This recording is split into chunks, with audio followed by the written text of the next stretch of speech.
Barra de Opinión presenta.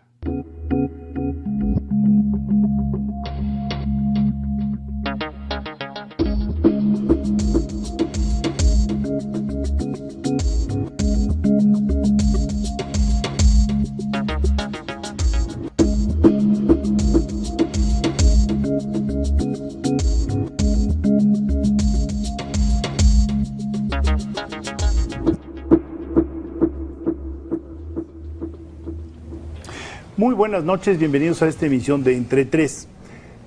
Ya estamos metidos en la dinámica de las campañas, todo el mundo está siguiendo las quinielas de quién va a ser el candidato de los distintos partidos y dependiendo de cómo quedan estos ajustes ya empiezan a hacer sus apuestas de quién va a ser el próximo presidente de México.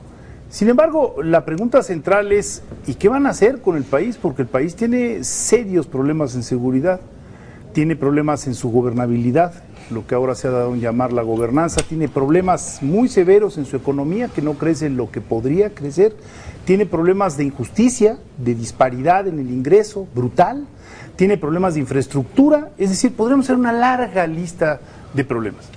Y la verdad se ha dicho, escuchamos muy poco de cuáles son las propuestas concretas de cómo piensan enfrentar esos retos.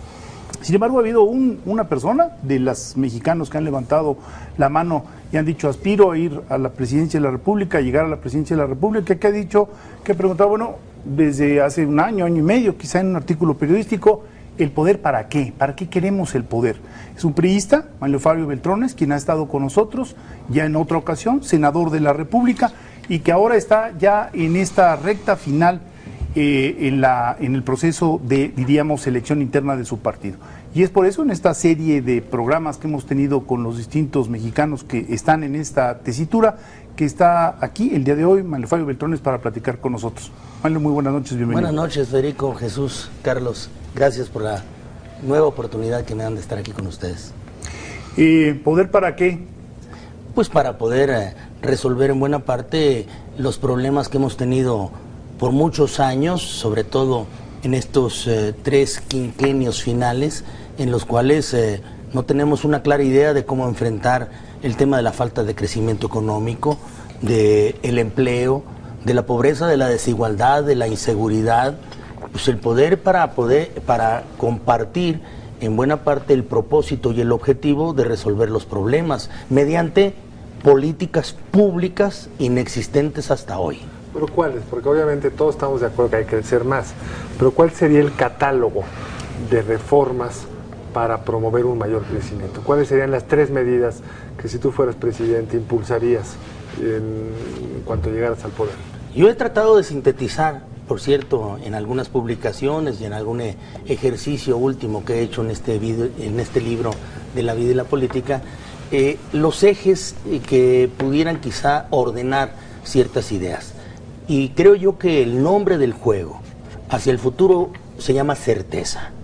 Certeza jurídica en todos los aspectos, incluido el personal y el de negocios, ojo, el de las inversiones, sobre todo para que éstas se hagan con una visión de largo plazo. Yo creo que nadie, hasta el observador nos habló de la certeza. Todos están de acuerdo que hay que moverse del lado de la certeza. Pero ¿cuáles serían los instrumentos para moverse? ¿Y cómo le explica hasta López Obrador si no entra siquiera mínimamente a ver los órganos reguladores de la economía? Porque vamos a ir viendo uno por uno. ¿Cuáles son los cambios para darle certeza a la economía mexicana?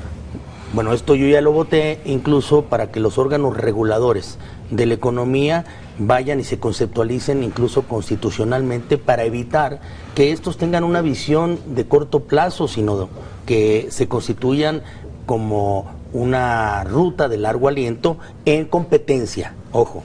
Y también hay una iniciativa de reforma constitucional que ahorita platicamos para que el tema de la competitividad entre ya como una razón, eje, propósito de cualquier movimiento en la búsqueda del crecimiento económico en el futuro. En el tema de telecomunicaciones, que es la parte más viva de lo que pueden ser las inversiones de los próximos años para generar crecimiento económico y empleo, y también en el de energía. Si tenemos 3 órganos reguladores verdaderamente del Estado mexicano y no del gobierno en turno, entonces habremos de aspirar a que las decisiones se tomen no con la pertinencia de lo que pueda ser el propósito del gobierno usted, senador, en este momento. Usted ha tenido una posición clave como líder del PRI para ratificar los nombramientos en las comisiones reguladoras. Y si hay, digamos, una deficiencia en las comisiones reguladoras porque hay, digamos, poca pulcritud en la distancia que deben tener los reguladores frente a los regulados, pues tiene que ver justamente con estas personas cuyos vínculos son muy claros entre esta función y los grandes conglomerados económicos. Ahí me parece que también hay una gran responsabilidad del Senado de la República y particularmente de usted frente a una serie de ratificaciones que este propósito de la neutralidad de los órganos reguladores es muy cuestionable. Pero lo atajo. Y lo atajo rápidamente, Jesús, porque esto es importante y hasta tú me vas a dar la razón. El Senado no ratifica los órganos reguladores hoy en día.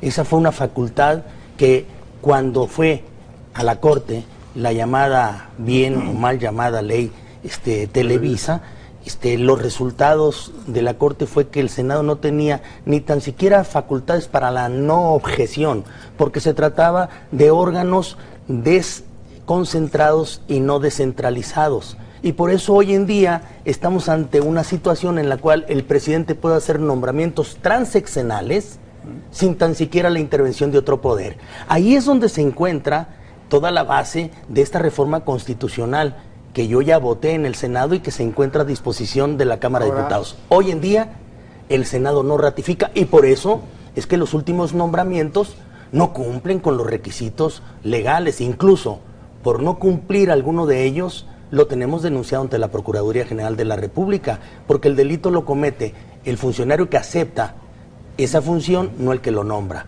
sabedor de que no cumplía con los requisitos. Ahora, es cierto que en los órganos reguladores no hay esa aprobación. Lo hay en los... Pero son transaccionales los nombramientos. Los hay ¿Qué despropósito? En los nombramientos de los jueces, de los ministros de la Suprema Corte, lo hay en los funcionarios del Banco de México.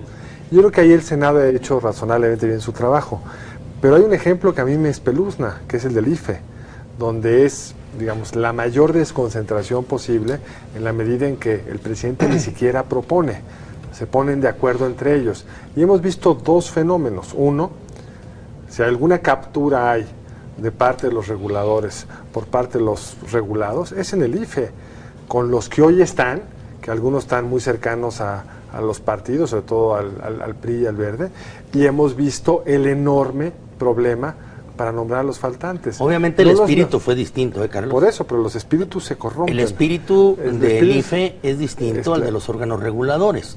Y aquel es una autonomía que se descubre por el no nombramiento del presidente. Aquí nosotros conservamos el nombramiento del presidente, pero le damos una ruta de claridad para evitar el cuoteo. ¿Cómo? Bueno, el presidente nombra, y si el Senado no le gusta el nombramiento, el presidente vuelve a nombrar, y si no, el presidente nombra. Pero pasa por el mismo mecanismo de la Suprema Corte. Así es. Ahora, no presenta ternas, presenta nombramientos que cumplan con los requisitos legales, con las obligaciones legales. Hoy en día, cualquiera puede acercarse a ser miembro de la COFETEL, de la COFECO o de la CRE, simplemente por la voluntad presidencial y porque trabaja con él y porque no se le ocurrió ver a otro. Ahora, tú has insistido mucho en este papel, diría yo, de equilibrio institucional, de peso y contrapeso del Senado de la República. E incluso has hecho algunas propuestas que a algunos al principio les sonaron descabelladas, como la ratificación de todo el gabinete, es decir, no solo de unos cuantos miembros del gabinete, sino de todo el gabinete, porque piensas que esto podría darle más estabilidad. ¿Por qué no nos explicas? Porque para el auditorio que nos está escuchando ahorita decir, bueno, ¿qué ganamos con la ratificación en el Senado del gabinete? ¿Cuál sería la aportación de complicarnos todavía más la vida, no? ¿Cómo no, Federico? Porque además era la pregunta también que ustedes me hacían previamente, tanto Jesús como Carlos. Decía yo, certeza jurídica y entonces órganos reguladores perfectamente bien conceptualizados en donde se involucren dos poderes pero con el propósito de tener gente calificada transeccionalmente. ¿Qué importa qué presidente de la República llegue si tenemos órganos reguladores independientes y que tienen una duración más allá de su sexenio, que no están comprometidos con ellos? Segundo, la certeza ciudadana. Esa ustedes la promovieron, ustedes le han dado un seguimiento. Candidaturas independientes de partidos políticos, iniciativa ciudadana y lo que es referéndum o consulta popular, pasando por algunos otros ingredientes ahí que son reelección, que no les ha gustado mucho a algunos diputados y que eso se encuentra en discusión. Pero esta es una certeza ciudadana, ¿eh? Y la certeza de gobierno. ¿Qué es lo que proponemos hoy en día y que se encuentra, por cierto, confirmado por la mayoría de los coordinadores parlamentarios que asisten en el Senado? Una iniciativa de reforma constitucional para poder hacer opcional lo que son gobiernos de coalición. ¿Esto qué quiere decir? No se está buscando un semipresidencialismo, no se está buscando un parlamentarismo, obviamente, se está buscando modernizar el sistema presidencial mexicano con un ingrediente, con un instrumento novedoso que nos resuelva dos de las preocupaciones que tenemos y que las traemos desde hace muchos años. Primero, la creación de políticas públicas alrededor de un sexenio en el cual exista coalición o exista un objetivo común. Políticas públicas sobre educación, políticas públicas sobre seguridad pública, políticas públicas sobre crecimiento económico y generación de empleo, y así podría seguir. A cambio el coaligado que le da la razón en las políticas públicas, el presidente le entrega la ratificación de sus nombramientos. Ojo, el presidente conserva su facultad de nombrar y remover libremente a cada uno de sus funcionarios, pero pasa por una criba de calidad que es el Senado de la República. Pero ninguno de estos cambios necesitaría una estructura constitucional para darse. El presidente Calderón pudo haber invitado, y de hecho hay noticias de que hizo el intento de invitar a miembros del Partido Revolucionario Institucional a su gabinete, y el PRI dijo no. Este razonamiento que se nos ha dado de que no había un cobijo constitucional, pues me parece que tiene que ver más bien con la idea de háganse ustedes responsables del barco y allá nos vemos dentro de 6 años para ver cómo lo hicieron ustedes. Tiene que ver también con un sentido de corresponsabilidad de las oposiciones, y en donde creo que el PRI también tendría que darle cuentas a la ciudadanía de qué ha sido su gestión como oposición. Tienes toda la razón, ¿no?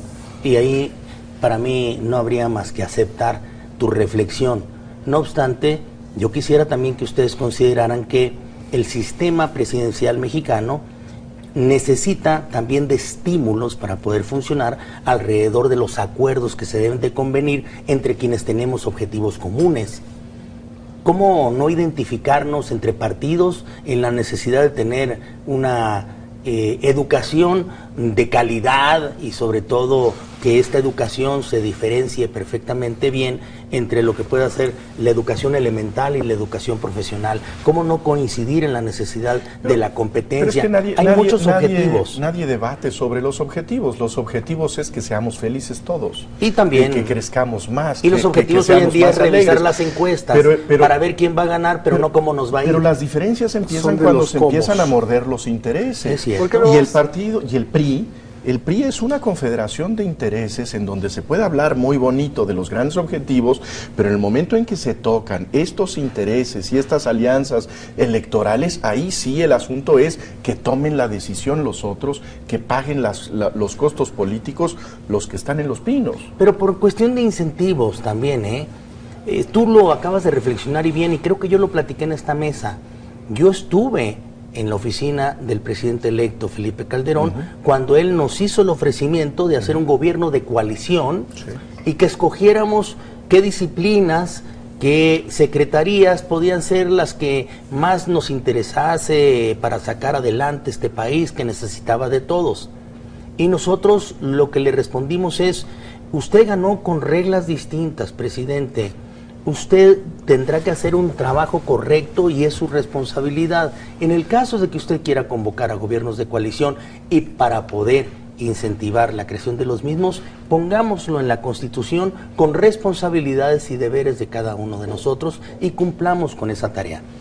Yo respondo, Jesús, en el tema de que no es necesario ponerlo en la Constitución, pues hay muchos ideales o fórmulas que a nosotros nos resultarían convenientes que no son necesarios ponerlos en la Constitución para cumplirlos, y ahí están en la Constitución como ejes normativos de lo que pudiera ser un propósito fundamental y común. Sí, pero es tan difícil cambiar la Constitución y son tan apremiantes estos cambios. ¿Por qué no haberle entrado con lo que se puede hacer? Es decir, buena parte, incluso nuestra fragilidad constitucional, creo yo, viene porque le ponemos tantos sagrados objetivos, pero no dejamos a la autoridad realmente actuar y moverse en ese sentido. Lo pensé mucho, pero también dejar en manos del voluntarismo el crear gobiernos de coalición no resulta la fórmula correcta y perfecta. Pero es voluntarista, porque para mí lo que hubiera tenido sentido de la reforma es ¿que fuera obligatorio? Pues hacerlo semiparlamentario, así sí, porque acá sigue siendo voluntario, simplemente das o no el espacio para tenerlo. Brasil ha hecho todas las reformas sin que esto esté regulado. Carlos, y lo ¿tú puedes crees tener que regulado el y no pasa presidente nada? Calderón, ganando con cerca del 37% de votación o del 37% de votación, ante las circunstancias en que obtuvo el triunfo según el Tribunal Federal Electoral, de menos de medio punto de diferencia con el siguiente competidor, si hubiese tenido ese instrumento a la mano no lo hubiera usado y hubiésemos resuelto más rápidamente el problema de la gobernabilidad? Hubieran podido decir igual que no, porque es voluntario. Pero le dijimos ahora que sí y que él se instalase y lo hicimos con responsabilidad. No, esa parte fueron pero claramente responsables. Ahora me refiero pongámoslo en la Constitución y alentemos los gobiernos de coalición. ¿Pero por qué no ir más adelante? ¿Por qué nos quedamos en las alianzas electorales que nos sirven para ganar pero no nos sirven para gobernar? Yo les propongo algo, tenemos que ir a un corte. Vamos a un corte y cuando regresemos, ¿por qué no hacemos un ejercicio de tratar de explicarle al auditorio cómo funcionaría esto con los numeritos que tenemos más o menos accesibles sobre cómo viene la elección del 2012? ¿Cómo podría funcionar esto? Vamos a un corte y seguimos platicando con el senador Beltrones.